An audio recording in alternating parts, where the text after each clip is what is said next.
Welcome. My name is Megan. I am co-owner of Paws on Hubbard. We are a new business. We have a very, very tiny retail room, and we have a much larger training room where I have a daycare called the Playing Paws Academy, and where we do the training under Healing Paws.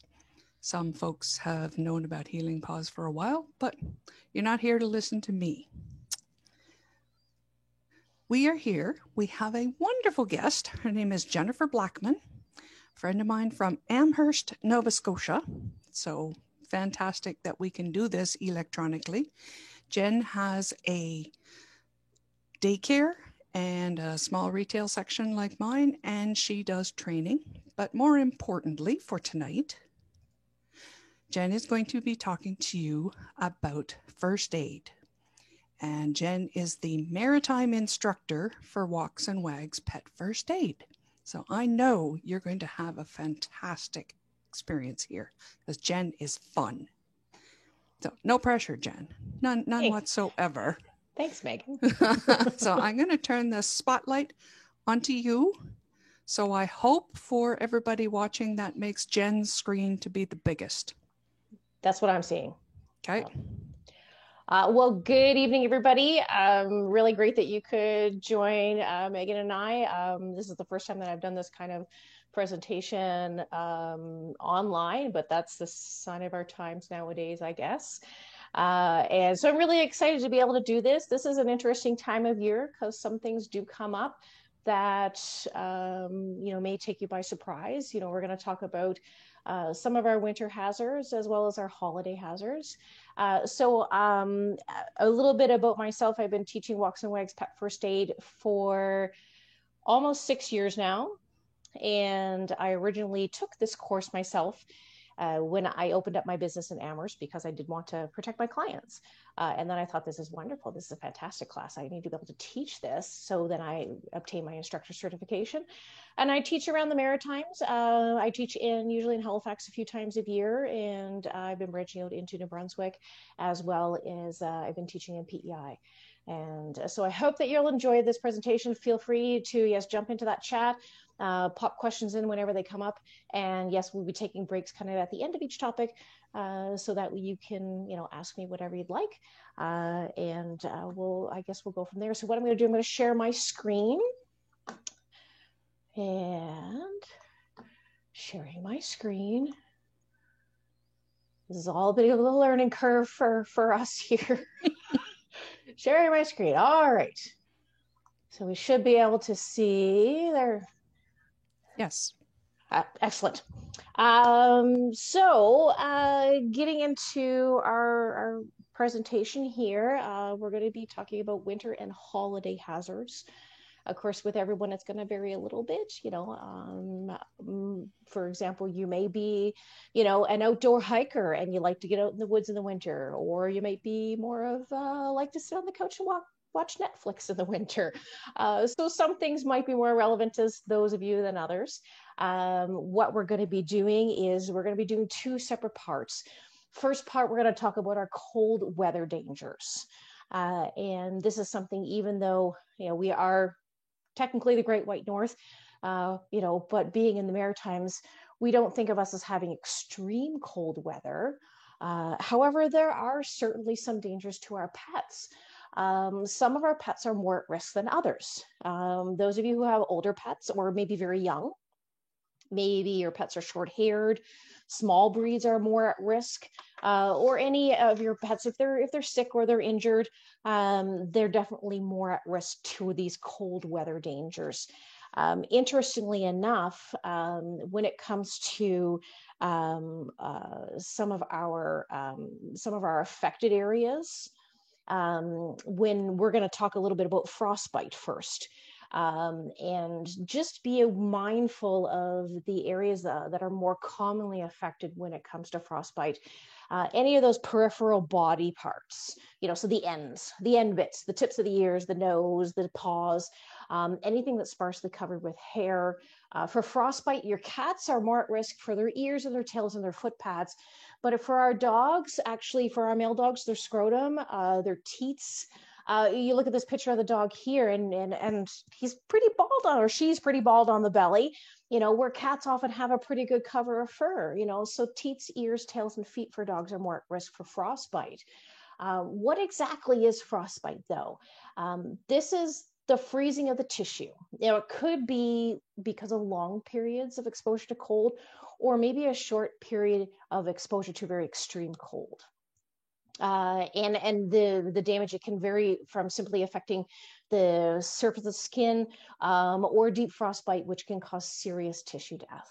So this is a picture of a cat that has some obvious old frostbite wounds to the tips of the ears. There's been some tissue damage there. And this is, if you have, feral colonies in your area, you'll see this quite commonly. Okay. For frostbite, what does it look like exactly? This is a pup who has had frostbite and is in a recovery process. That's why the skin looks very raw and red. Prior to that, though, you would have seen scaly looking skin, perhaps even ice crystals on the skin itself. It may look leathery or white and waxy. You could also even get blisters. Okay, so this pup here, unfortunately, this is after the fact, where perhaps that texture, that leathery skin or the scales have peeled off and has revealed some raw skin underneath. So when it comes to frostbite, what do we do? You do want to handle your pets very carefully and warm them up slowly. Of course, move them inside or to some kind of shelter. You can immerse affected parts in warm water, or if it's an ear or something that you can't immerse in water, you could have a basin of warm water and use a cloth and apply the cloth to the frostbitten area. And when I'm talking warm water, 39 to 44 degrees Celsius. If you think our body temperature is 37-ish, degrees Celsius on average. So a little bit warmer than your own body temperature. So if you put your hand in the water, it would just be a little bit warm. Think of a cup of coffee that you can maybe just drink that last mouthful before you're going to have to put it in the microwave and warm it up again. Okay. So you'd want to use that warm water until the tissues become flush, and definitely seek veterinary advice. Now, whenever you do any first aid on your pet, it's always a good idea to follow up with your veterinarian, and that might simply be a phone call, or it may actually be a trip to the office. Okay, so it's important that you do that. Some don'ts for frostbite. Do not apply snow to the frostbitten area. It's an old wives' tale. Not sure where it came from. It doesn't make any sense at all, but some people still remember that one. So don't apply any snow to the affected part. Don't rub it. If you think your hands are cold, maybe your hands are cold, you're going to do this to warm them up.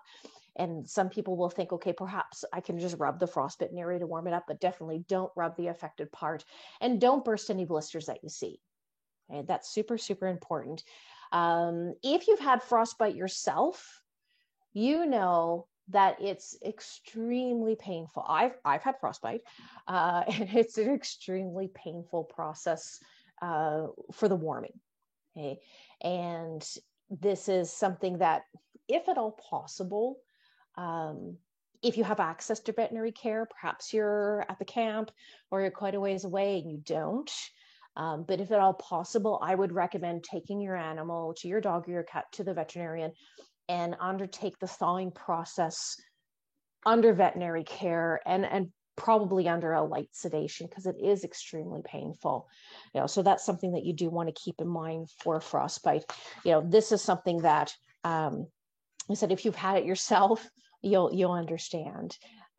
So in general, for frostbite, we have a lot of our pets could potentially be at risk, depending on their age or their coat or their tolerance for cold.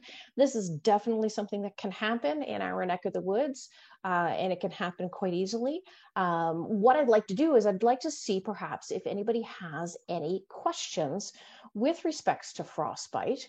And now, because I'm sharing my screen, I don't see it pop up in the chat.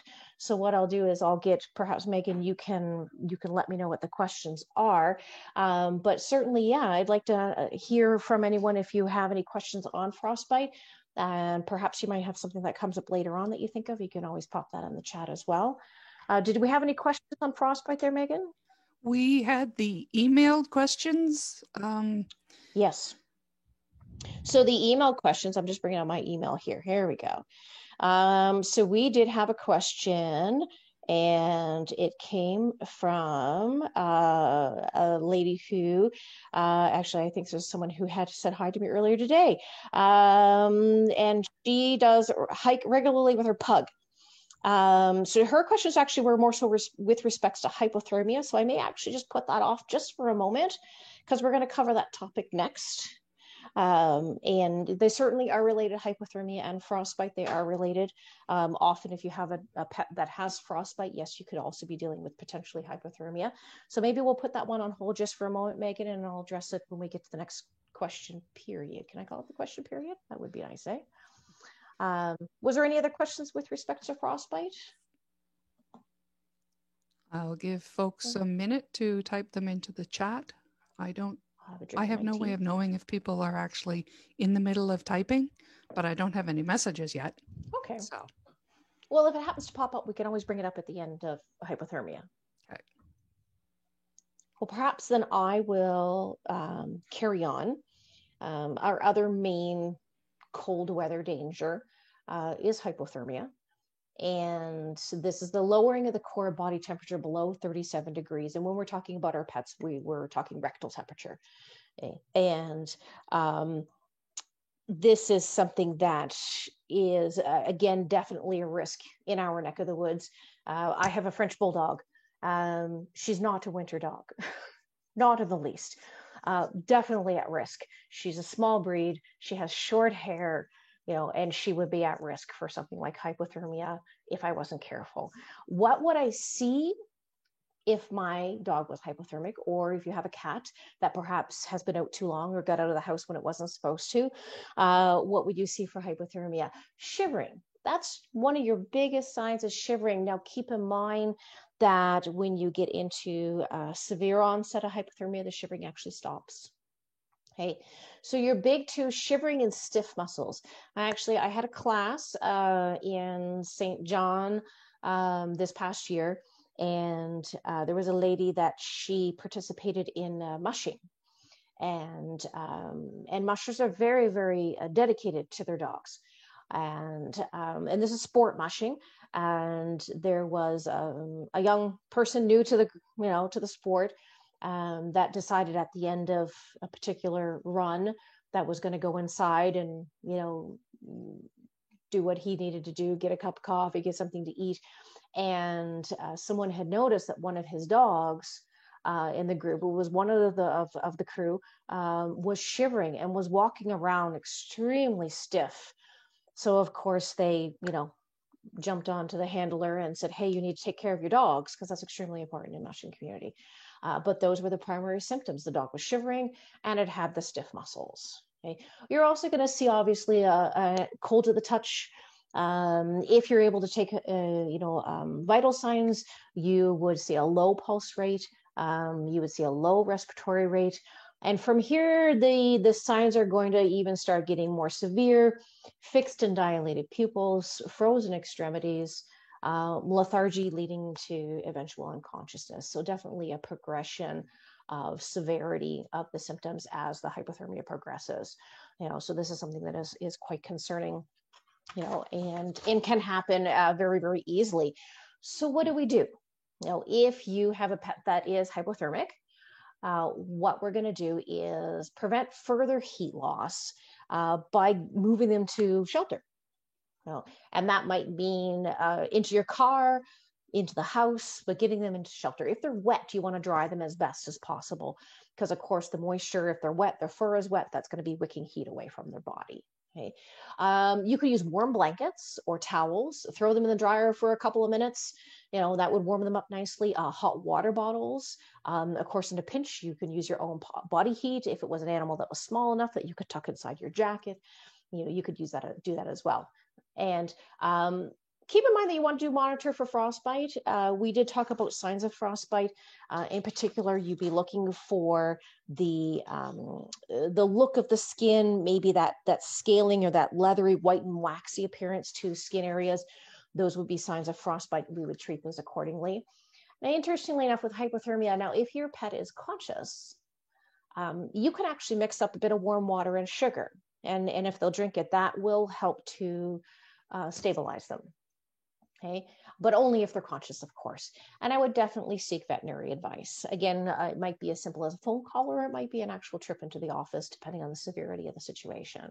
Now, it's when you are trained in pet first aid, it is not a substitute for veterinary care. Okay, it's something that will hopefully save pet lives, but prevent further injury until you can actually get to qualified veterinary assistance. So that's something to definitely be, that's important to remember. Okay. So if I have a small breed dog, which I do, or relatively small, and she has a short coat, okay, and I was going to be out in the winter weather, does anybody have any suggestions on how I could prevent frostbite or hypothermia? You can pop them in the chat if you have any ideas. Now, my dog does have a sweater, not quite as fancy as this dog's sweater, but I do have some winter wear for her. But if anybody else has any suggestions of what they could do to help prevent frostbite. Oh, I just found the chat box. There we go. Look at that. So I don't have to read it to you. Well, I thought I found okay. The chat box, but you know what? No, sorry, I can't see it because I'm sharing my screen. For some reason, it doesn't seem to want to pop up on my screen. Alison and Scott in Montreal have suggested we'll go on shorter walks, put on boots, as well as the coat that you're talking about. Yeah. So maybe not a fancy coat quite like that one, but and keeping in mind, for your pet, you want to know what their tolerance is. You might have a nice full coated northern breed Malamute Husky or some kind of mix thereof that really does tolerate the cold quite well, and so understanding that is important. Hey, yes, coats, boots, and keep an eye on them, and if they're going to be outside in the cold, some dogs will just love to stay outside and lay in the snow. But if you're not monitoring, they might not realize that they're actually starting to shiver. They're actually starting to get a bit too cold, and they need to be asked to come in, because some will just prefer to stay out in the snow. So these are certainly things you can do. I used to live in the Northwest Territories, and at the time we had 3 dogs.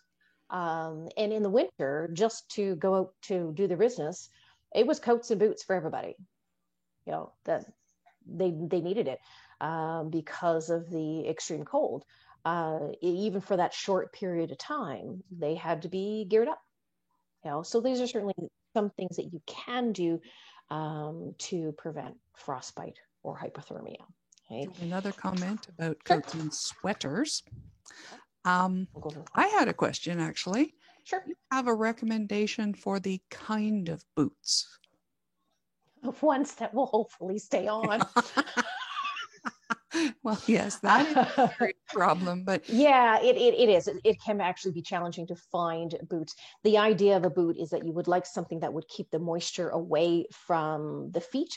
Some of the boots do have a bit of an insulation property. They may have a little bit of a fleece lining, but if it's keeping the paws dry, so I know folks that have Chihuahuas, for example, and they use those little boots that are like balloons that go over the feet, and they work quite well because the paws are so tiny. They have a really challenge finding other varieties like the ones that you slip on and strap the Velcro. They just can't find boots small enough to fit their dogs. And there certainly can be a bit of trial and error if you like to walk with your dog, or if you're out running, and they're racing on the trail. It can be challenging to find boots that will stay on. In the past, I've been a fan of the Rough Wear brand of boots. They worked well for me. But it can be a little bit hard to find ones that do stay on well. And so that can be a little bit of trial and error, I think, and maybe buy a second set because you're going to lose some of them in the snow. Well, we've had very poor luck with I'm going to call it neoprene, but I don't know if it was truly neoprene. they didn't stay on. Yeah. Allison and Scott in Montreal, they would know about cold weather. They're Mm-hmm. suggesting that Muttlux are the best. Yes. Yeah, I've tried Muttlux and they do work quite well as yeah. And Muttlux has actually changed a lot. They do have, back when I lived in the Northwest Territories, they just had a basic winter boot, but they have a couple of varieties now, and they have ones that have like a better tread on them, different things like that. So they've actually expanded some of their line. Definitely worth looking into is the Muttlux brand as well. And then another comment, I'm not sure. I think the name there is the person's last name, so I don't want to insult anybody. So she's got a Havanese dog that does not like boots. She uses a waxy cover applied by hand, and that seems to work in salt and ice. And then when she wipes it off when they come back in. Yes, there are some products out there that are they're usually either a wax based, or they have like a petroleum jelly or something like that, and they're a thick cream that you can spread on the surface of the paw. Wonderful for protecting from salt in particular, because it does seal up any little tiny, if they've got tiny cracks in their pads, because sometimes in the winter the pads get a little bit dry. Doesn't so much keep the paws dry, but definitely protects them from the salt. You do want to wipe the paws off when you get home and remove that. It's not a toxic thing or anything, but you want to wipe them off and also get the extra salt residue off of the outside of the paws. That can be a nice thing to help protect them. And especially me, I'm typically, I walk my dog around town. We usually don't do trail walks in the winter. And so I'll use a paw protector. There's a few on the market. There's, I use one called Musher Secret, and there's another one called Invisible Boot. And there's a few others on the and honestly, you just use pure old petroleum jelly as well. You can use that. That works just fine. I didn't write. I was typing Musher Secret. What was the other one? Musher Secret, Invisible Boot. I was told good old Bag Balm. Yes, Bag Balm works as well. Yes. Okay. Yep. And yeah, most dogs are not thrilled with boots. But once you're out and you're into the walk, they usually forget about it. They don't mind it so much anymore. Same thing with coats. I pull out a sweater for my dog and she runs. She'd rather just deal with the cold, but I understand that there are times when she needs it. And so I'll break out the treats and reward her for putting the coat on. And I mean, she'll try to rub it off at first, but once we're walking, it's fine. She doesn't care. So it's not unusual to have your pet be a little bit, not necessarily enthused about wearing coats and boots. That's not unusual. And was there any other questions about hypothermia or perhaps frostbite? Okay, we put off the email questions. Oh, right. Sorry. Thank you very much for reminding me. So that's what you're here for, to keep me on track, right? So the question was, what are the first signs of hypothermia, and what do you do if you're far from the car and this happens? So those first signs we had talked about, that shivering and the stiff muscles, definitely your first signs of hypothermia. Okay. So if you're far from the car, well, I guess it depends on what, and then the second part of that questions are, what are essential first aid items to bring for your dog when winter hiking? Any recommendations for clothing items and or prevention remedies too?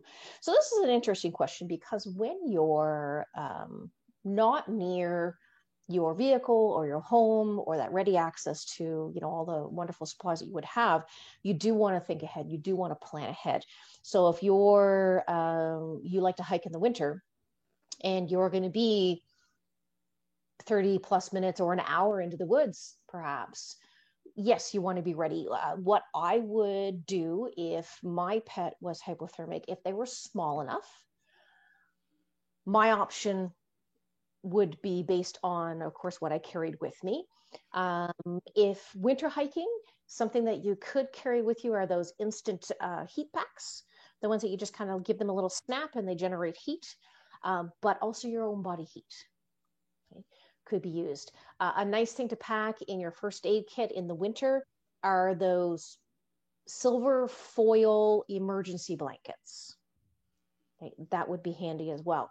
When you have a pet that is suffering from a cold weather situation, particularly hypothermia, we do want to get them dry. You might not have a whole towel in your pack with you. So that might mean you get partially undressed and pull your t-shirt off, get dressed again and use your t-shirt to dry off your dog. So sometimes you have to improvise a little bit, but I think definitely planning ahead, knowing how long you're going to be, and thinking about those situations that may come up. So having instant heat packs, having an emergency blanket, because those little foil ones, they're about the size of a tissue package when you wrap them all up. They don't take any space at all, hardly, in your first aid kit. Okay. And you could even pack, you could have a water bottle, and have a little container that has a bit of sugar in it, so that you could mix it up in with the water and give it to your dog to drink. Maybe get a couple of those little sugar packages like you do when you get a cup of coffee, and squirrel away a couple of those in your first aid kit. That would be something. With respect to recommended clothing items, we kind of talked about that a little bit. Coats and boots that were suited to your dog certainly are a grand idea. If they are more susceptible, this lady has a pug, so small breed, short coated, and more susceptible to the cold weather injuries than one of our heavy coated northern breeds, such as Huskies or Malamutes or Samoyeds. So if it was me and I had a pug, yeah, I would definitely be have coats and boots on the go. And I when you're if your pet is hypothermic and you're far from the car, that's when you have to turn around and head back as quickly as you can. And that might mean with your pug underneath your coat to keep them as warm as possible. So I hope that answered that question. If it didn't answer it, or you have additional questions, by all means, pop them in that chat, and we can address them as well. Was there anything else on there, Megan, that came up? Oh, the chat's empty right now. All right. Excellent. So the biggest thing is I want you to be aware. That this is a potential issue. We think about, it only happens if you're, in extreme conditions. But no, I'm sorry, in the Maritimes, it's definitely an issue. That you could have a pet that ducked out of the house unexpectedly. Maybe you have an indoor cat that watches the door, and every once in a while does that little sneak out, and they do it right in the middle of a snowstorm. And when you find them, hopefully they're fine, but you could be dealing with a pet that has hypothermia and or frostbite. So definitely is something that could happen here. So knowing what to do and knowing what to watch for is important. And then definitely seeking veterinary advice is extremely important. Okay. So we're going to move on, and we're going to talk about our second part, which is our holiday dangers. This is the time of year where everybody digs out, well, not everybody, but most people dig out a few things here and there, whether you put up a tree or you like to put up lights, and there's a lot of things that that pets can get into. Now, if you're lucky enough to have perhaps not so curious pets, or maybe older ones, that don't mess with the decorations, you're lucky. For many people, especially if you have a new puppy or a young cat or kitten, it can be a pretty trying time of year. And it's a time of year where you might opt to, for example, not have a tree, just to make life a little easier. But one of our big holiday dangers, I think, is actually foreign objects, ingesting foreign objects. And this is very, very serious. And it's not just cats, it's dogs as well. Now the tinsel, that's typically a cat issue, but not always. I mean, we do have some dogs that just love to stick everything in their mouths, but cats get up there and it's shiny and they like to play with it. So you want to be really careful with your decorations, tinsel, ribbon, those kind of long stringy objects when they do ingest them. If they might pass it fine, they might not. Other things, some common dangers would be ornaments and simply eating the Christmas ornaments. We had a dog, she's passed now, and for many years, we had to block off the tree because she would clear the whole bottom part and just eat everything.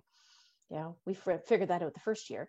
And cooked bones, definitely a big danger for foreign object ingestion, whether they were given the bone by someone who didn't know that it was a dangerous object, or they've scrounged in the garbage, or they've snagged it off the table. So these are a lot of your really common dangers for foreign object ingestion. Now you're going to know that your pet has swallowed something that they shouldn't have, because what you're going to see is you're going to see vomiting or maybe diarrhea or both. Okay, definitely a loss of appetite.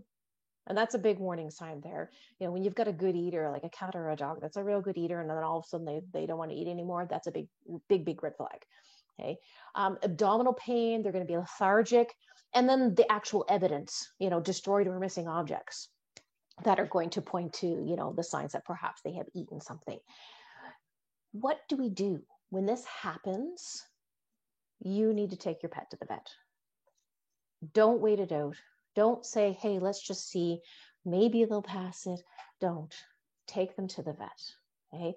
Don't give them anything to eat or drink because it's possibly a surgical issue. Okay? So this is serious. And I often have heard stories from folks who have decided to wait. Oh, well, they ate 3 ornaments off the tree, but we just thought we'd give it a couple of days and see, if they maybe just pass it. And then next thing you know, they have a very, very sick pet on their hands, when it's maybe something that could have been fixed at the vet by inducing vomiting. Okay. So big note of caution on this one here, with if your pet has eaten something over the holidays that they shouldn't have, definitely get them to the vet. Okay. I can't stress that one enough.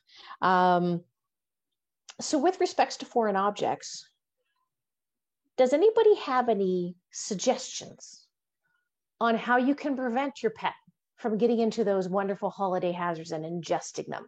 This is a great idea here. The cat doesn't look too terribly impressed by not being able to get at the tree, but certainly keeps it safe from the cat. Has anybody tried anything else creative themselves to keep their pets away from their holiday decorations, keep them from eating things? If you have done something yourself, pop it in the chat. Let me know what you've done, because some people get pretty creative sometimes. We used an X pen, and that was our go-to. We surrounded the Christmas tree with an X pen for many, many years, for the one dog who would like to just clean all the ornaments off the bottom. Okay. So, well, anybody have any suggestions?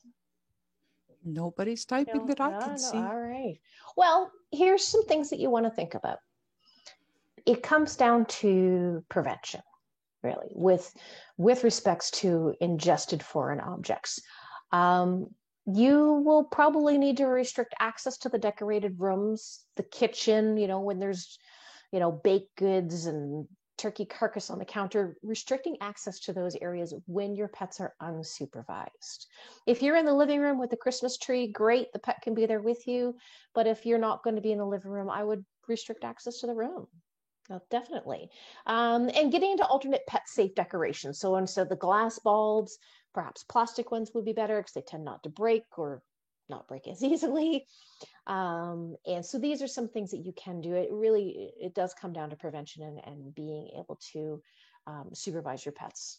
And if you can't, then make sure they don't have access to things that they could potentially get into mischief with and ingest. So with ingested foreign objects over the holidays, does anybody have any questions about, what it looks like, what to do? Or have you had a pet who has eaten things in the past? So I have my Christmas ornament eater dog got into quite a number of things in her early years. But we learned our lesson. One of the things that people don't do anymore is they don't make like popcorn strings, and that's right, natural strings where the dog eats the popcorn and the string. And the string, yes. Yeah. Yeah, and you have to be careful with cat dogs with the tinsel and the ribbon and the string. If they are passing it, but like only partially past it. It's kind of stuck, you know, part way out. You can't pull that out because you could actually end up doing some serious damage to the intestines. So if they're not passing it completely, off to the vet you go, and the vet will be able to extract it for you, but you don't want to. And same thing, or even the other end, if they're swallowing things and they have partially swallowed a big piece of string or tinsel or ribbon, you don't want to draw it out of their mouth because it could slice, it could do some damage on the way back out. So it's pretty tricky. But you're right, we don't do that anymore. We don't. Other things actually that I don't see as often are the salt dough ornaments. Dogs love those, but the salt is so terrible for them. And berries. And yes, and the berries, and even the candy canes on the tree, you know. So you do want to kind of keep those sort of things in mind, and maybe you go for a smaller tree and you elevate it up onto a table so that your puppy can't get to it, you know, or you go with, I've seen some pretty crafty alternate tree designs for the cat owners.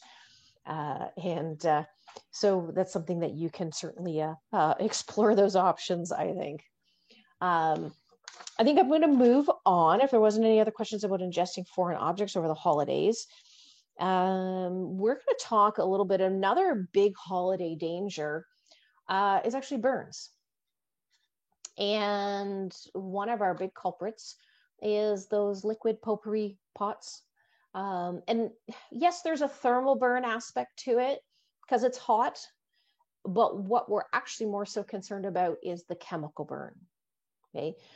You may have a cat that gets in there, smells that wonderful, you know, pumpkin spice, you know, scent, and decides to lick it, and they end up with a chemical burn around their mouth.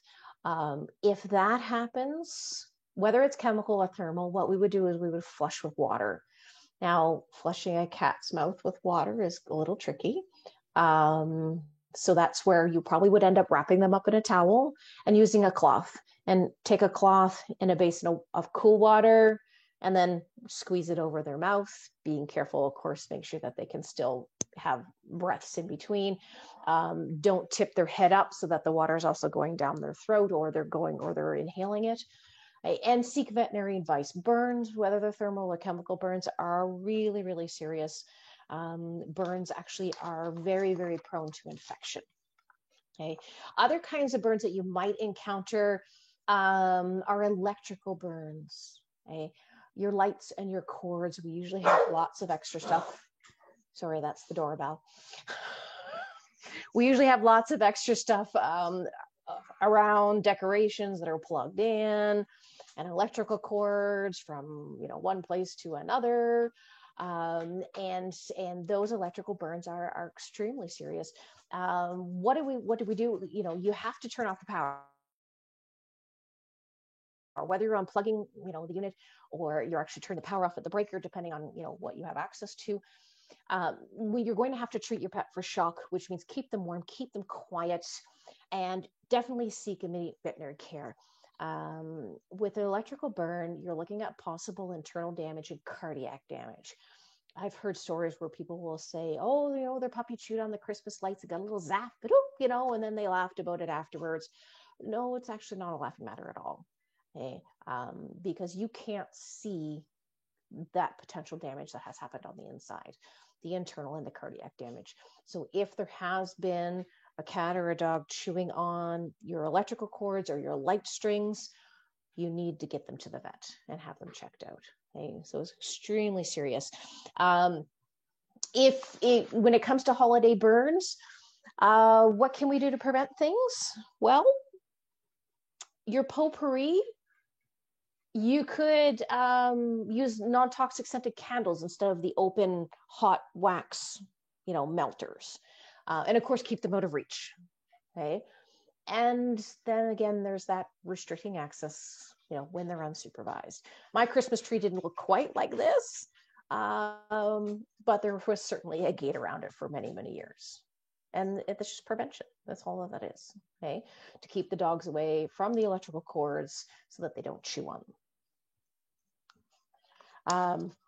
So with the possible burn risks, was there any questions? We talked about chemical burns and we talked about electrical burns. Certainly there could be thermal burns as well with the hot oil. Most animals are pretty good about staying away from the candles. They're not, they're not quite as enticing as the hot pots. Does anybody have any questions though about potential holiday burns? Actually, I had one while Sure. people are getting ready. The wax, little tiny scented, it might be in a little tiny dish, or it might be the ones that are like a couple inches tall. What does that pose a serious danger? You mean like I'm going to back up here. Like this kind of thing? No, I was thinking like you can go to the dollar store and you can buy candles that are 16 inches long, and you can buy them that are 2 inches long and they're an inch around. Oh, okay. And as they're burning, they have a little kind of pool of wax in the center around the wick. But like that size for a normal Labrador Retriever, that would be one gulp. What does it do to them to like eat a whole candle? The wax typically in the candles is not toxic. And it's and the flame, oddly enough, will often, like as they bring their nose in, most animals will back off.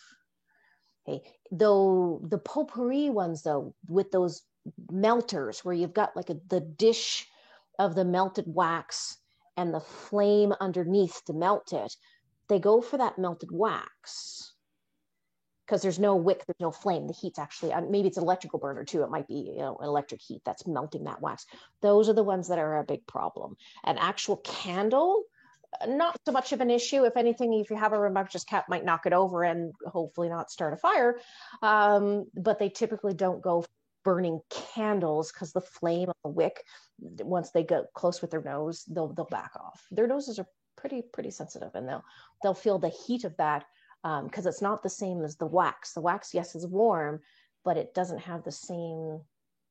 So we're not worried about a thermal burn with that potpourri kind of wax.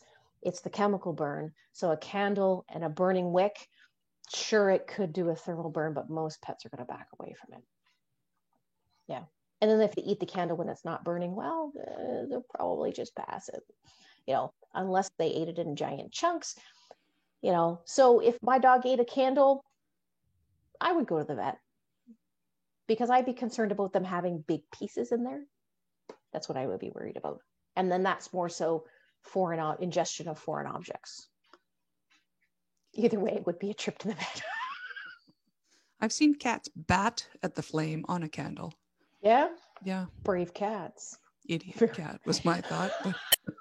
And that's where your prevention comes into play. If you've got a cat that's that curious and that adventurous, maybe you're going to go with electric candles, or you're going to make sure that they're out of reach, which is kind of challenging, of course, when you have cats, or you only have them lit when you can supervise the area. So some prevention probably, if you do have one that's that curious and that adventurous, because certainly that's a possibility. There's nobody's typed anything in the chat that I can see. That we're still. Well, I do have another topic to cover when it comes to your holiday dangers. And this is one that a lot of people know about in some respects, is your toxins. Okay? And a lot of your common toxins are imported snow globes, your turkey skin gravy, those fatty food scraps, chocolate, alcohol, onions and garlic, macadamia nuts, plants, including the, ever evil poinsettia, lilies, holly, and mistletoe. So there's a lot of things that kind of come out at the holidays. And you might have that bowl of chocolates on the coffee table, or somebody brings you some cookies that have macadamia nuts, so there's a lot of things that come out on the holidays that maybe aren't as much of a danger throughout the year. The snow globes are interesting. We don't think of them being dangerous, they're cute little snow globes. One of the biggest concerns is that they may contain antifreeze in the liquid. It's actually becoming more popular now, particularly with imported snow globes, for there to be antifreeze in that liquid. So it gets knocked off a shelf, hits the floor and smashes, and your dog or cat, licks up the liquid. Okay. Antifreeze poisoning initially, it looks like alcohol poisoning. So your pet, they'll walk kind of like they're drunk, drooling, vomiting. There could even be seizures, though. The scary thing, though, with antifreeze poisoning is it actually can lead to severe, there's a spelling error there, acute kidney failure, which may not be apparent until 36 to 72 hours after they ingest the antifreeze. And it could take as little as a teaspoon for a cat or a tablespoon for like a medium-sized dog that can actually be fatal. So this is kind of a scary one. We don't think of it so much as a danger, but it actually is. And so you would want to make sure that your snow globes are pushed back on the counter so they're not near the edge, or they're in an area where your pets can't get to them and knock them over, because it could potentially be a danger for them. Other toxins, now it's funny, we don't think of turkey or fatty scraps as toxins per se. However, these wonderful, what we think of would be wonderful treats for our pets, are really, really dangerous. Okay? That fatty turkey skin, or the hunk of stuff from the bottom of the roasting pan, when you give those to your pets, it actually can produce severe inflammation of the pancreas, or pancreatitis. Okay? Pancreatitis is actually very, very concerning. Not only do you get abdominal pain, vomiting, and bloody diarrhea, but it can be fatal. Well, things you can give your pet, you can give them the lean, the white meat. Yeah, you can give them roasted vegetables that don't have any butter or things on them. You can give them things like that. Sure, they can have some of the holiday treats, okay? But you want to stay away from the skin and the fatty stuff, so that you don't inadvertently cause pancreatitis. We know of the chocolate. This one's kind of been drilled into us, time and time again. Don't give your pets chocolate, cats included, by the way. We think about dogs a lot with this one, but cats as well. Don't give them chocolate. Don't give them chocolate, and that's been drilled into us a lot. We do know the severity of the toxicity. It really depends on the type and the amount of chocolate that they have ingested. Additional concerns with ingesting chocolate, though, the wrappers and the packaging. Yeah. So you might be looking at, intestinal blockages from that. There may be other things in the chocolate, other toxins, coffee beans, xylitol, which is an artificial sweetener, which is toxic. Okay. It causes vomiting and diarrhea. You're going to see hyperactivity, abnormal heart rate, seizures. This is very, very serious. So when you have someone that brings over a lovely tray of sweets during the holidays, or you've been doing some extra baking yourself, I just made a batch of chocolate fudge this weekend, make sure that it stays well out of the way, and that they don't have access to it. It's actually extremely appealing to dogs. They really, really, really like chocolate. Okay. One of our other big concerns over the holidays, of course, is alcohol. Okay. I do often get quite upset when I see people. You'll see it on social media, and you'll see folks, tipping their beer glass or their wine glass towards their dog and letting them have a lick, and that's so irresponsible.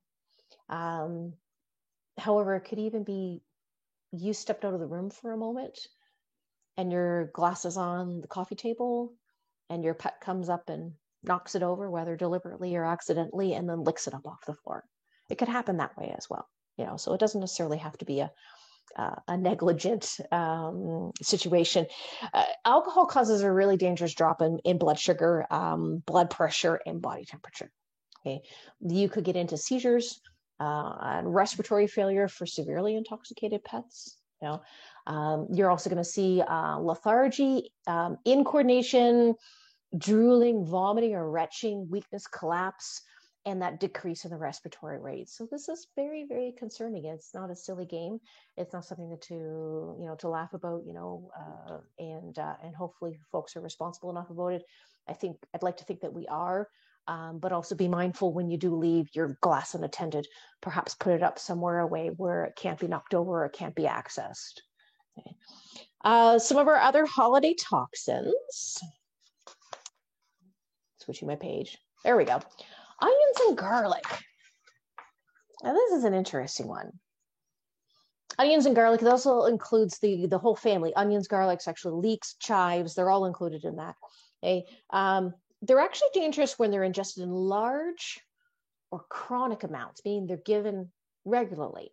Used to be a common thing to give your dog garlic as a flea preventative. So people would give their dogs garlic on a regular basis to prevent fleas. We know now that that doesn't work. And also that chronic ingestion of garlic, it can cause red blood cell destruction, which ends up resulting in them being anemic. Cats, by the way, are much more sensitive to the onions and garlic, or the toxins in the onions and garlic. Okay. You're going to see with the anemia, you're going to see lethargy, you're going to see pale mucous membranes. So you're going to see like in the mouth and the gums and the lips is going to be pale. And even around the eyes, like if you happen to open up the eyelids a little bit, it's going to be very pale. Okay. Elevated respiratory and heart rate, vomiting, and reduced appetite if they've ingested garlic. Okay. So I remember years and years ago, I knew someone who used to take garlic powder and they'd every day sprinkle it on the dog food because it was supposed to be good for them.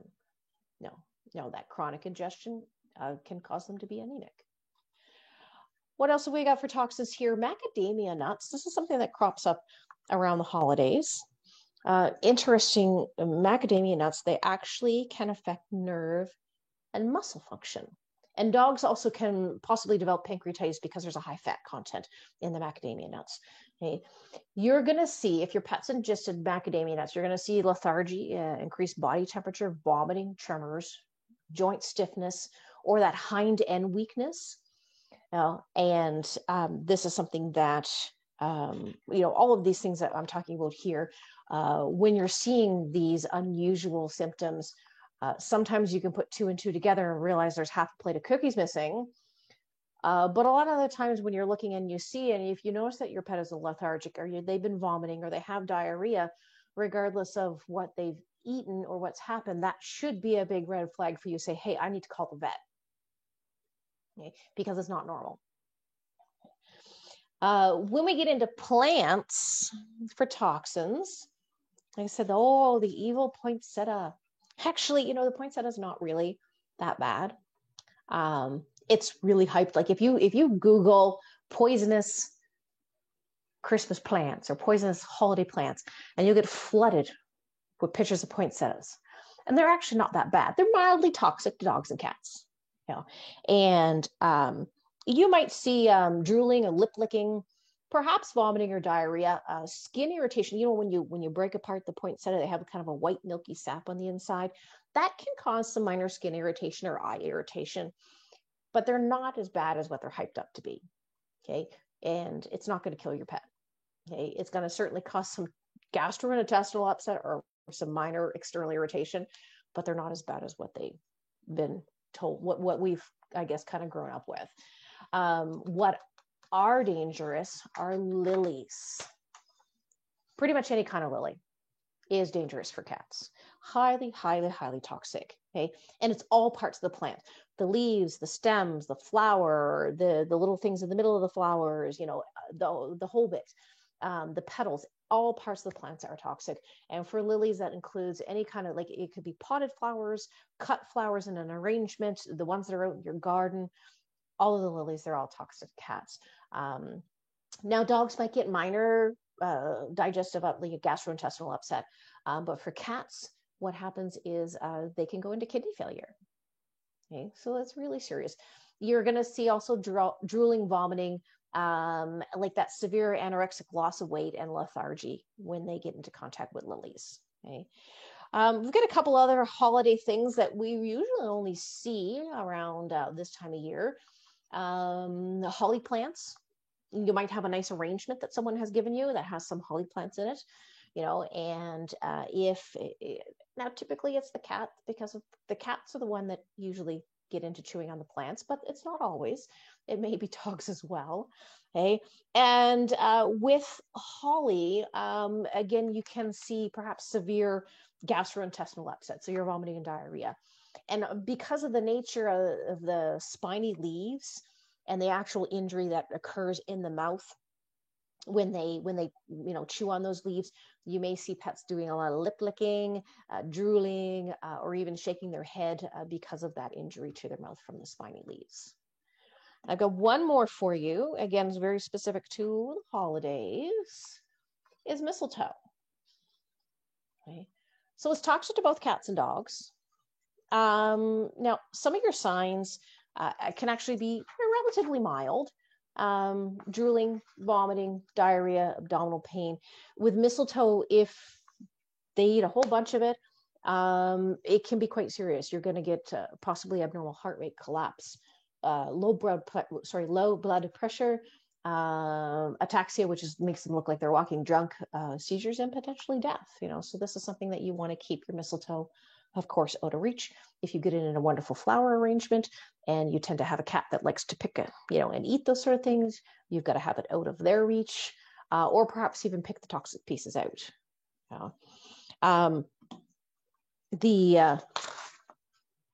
In general,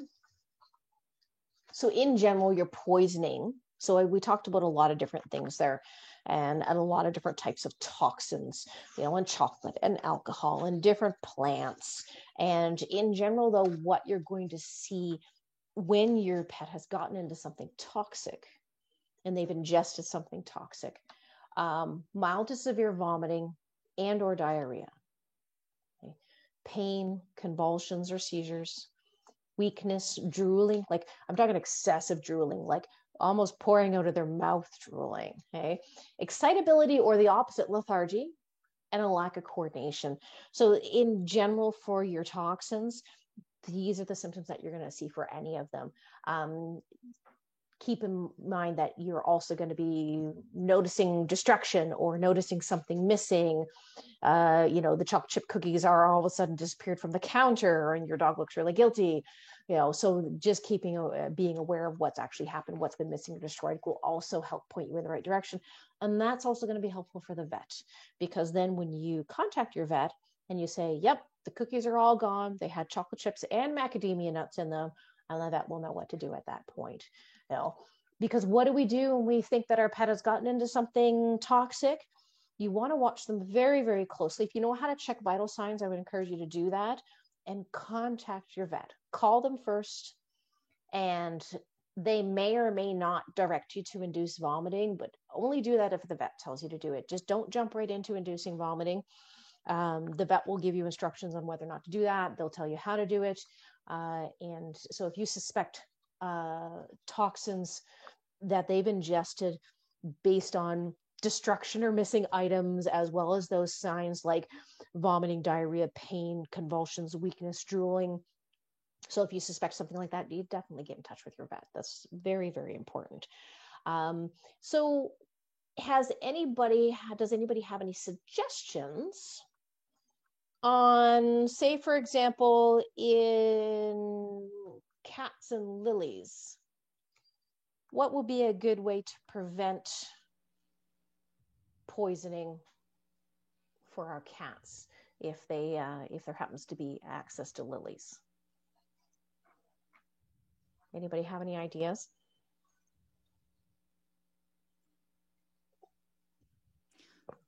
I'm beginning to think that my absolute lack of decoration skills is actually working in my favor.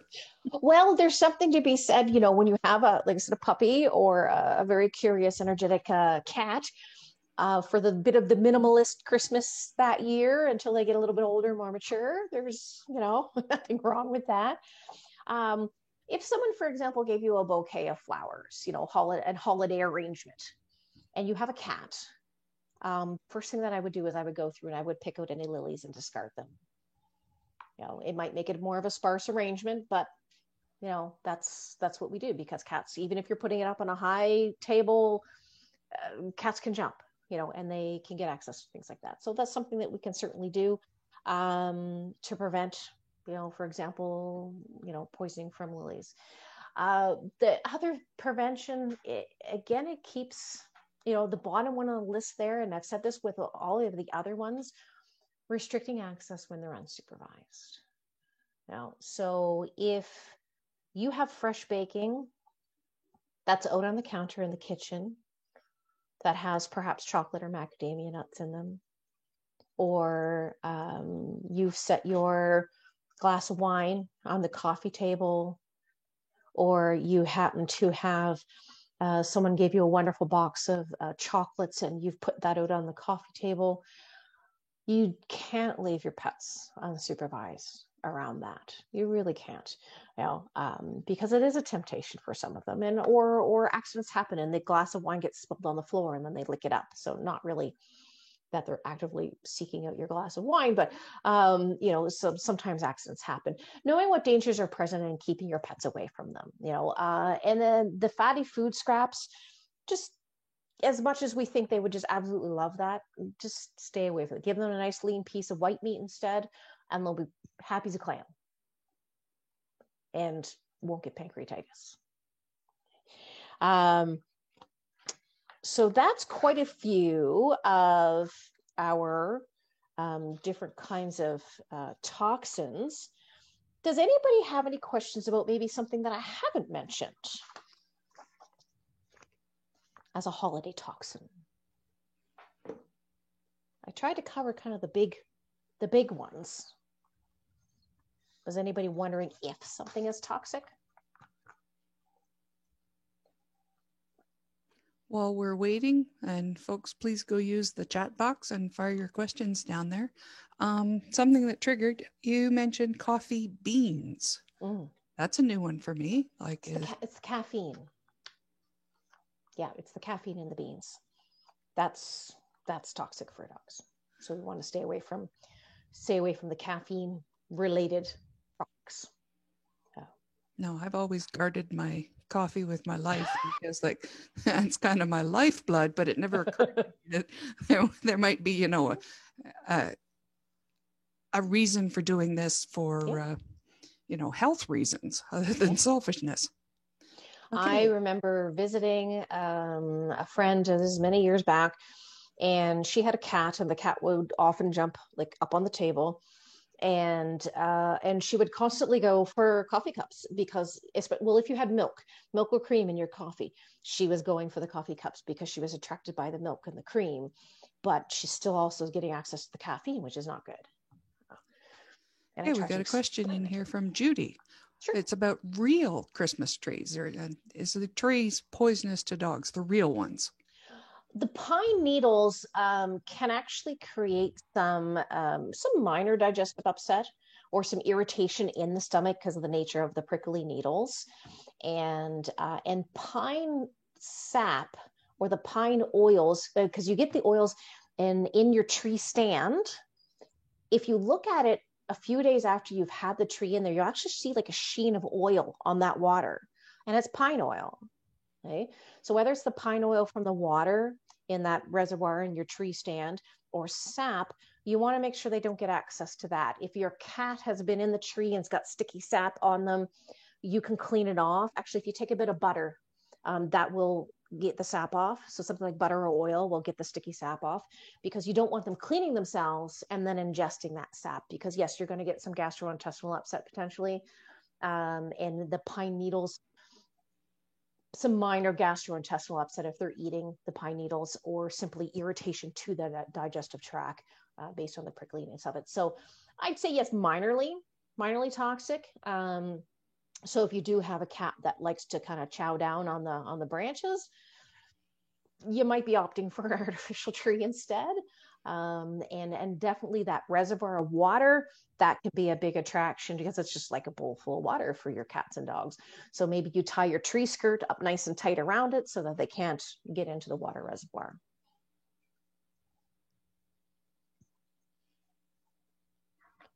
Anything else that anybody can think of that they're wondering whether or not it's toxic to their pets?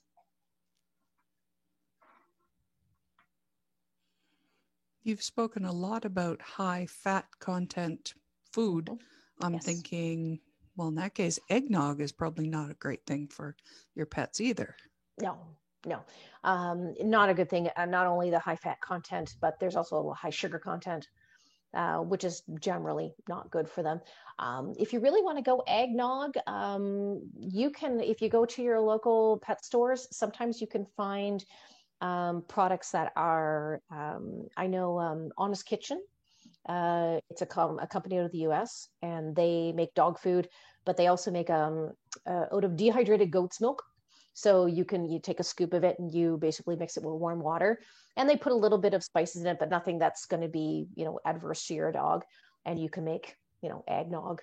So I would stick with a product that was prepared by a pet food company if you wanted to go the eggnog route, so that you're not getting into the high fat and the high sugar content. And usually the pet related products are made with goat's milk, which is wonderful. Goat's milk is great for our pets.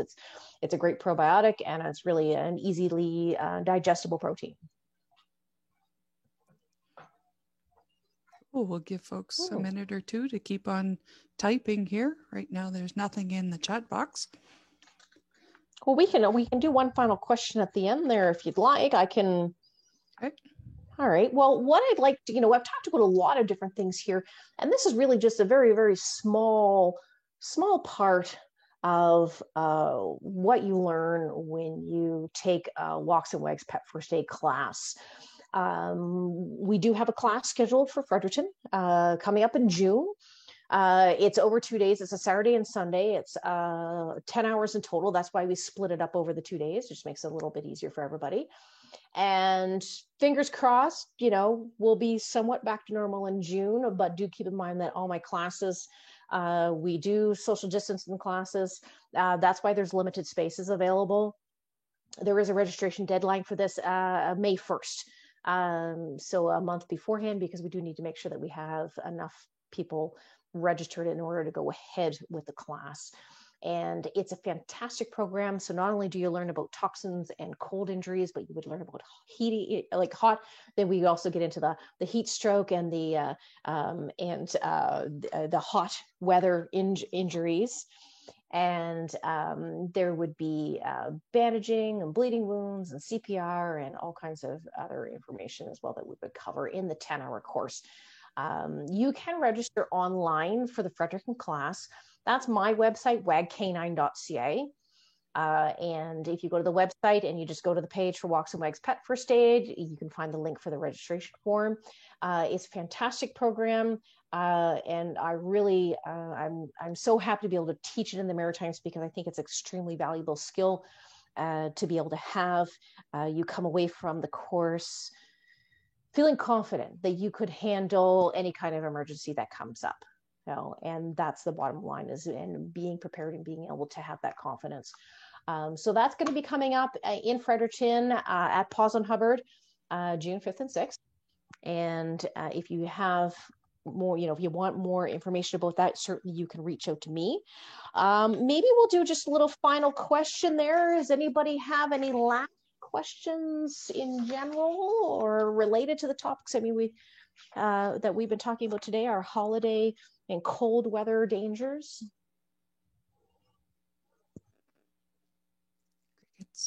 Crickets. Well, that's fine.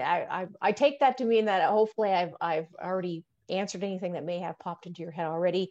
And certainly, you can reach out to me at any point in time. This is my contact information here. So my business is Wag Canine Recreation Center, and you can reach me at info@wagcanine.ca. The website is wagcanine.ca.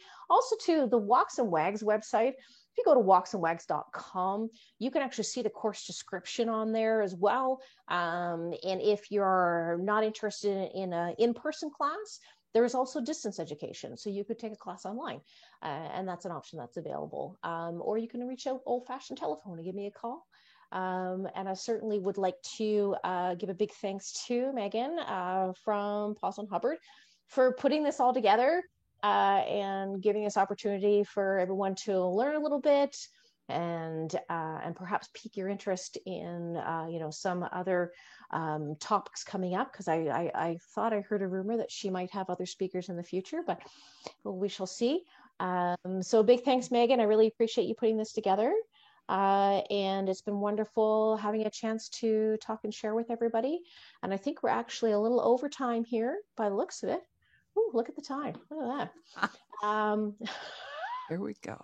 All right. So thank you very much, everybody. And I hope you have a wonderful evening. We're getting big thank yous here. Really appreciated the information. I look forward to hearing more about the first aid course. Thank you for the information. Yes. I'm going to stop sharing my screen there so you can pop up. There we go. There we go. Okay. So as Jennifer said, it will be happening here, the training room in our new building. I'm only co-owner.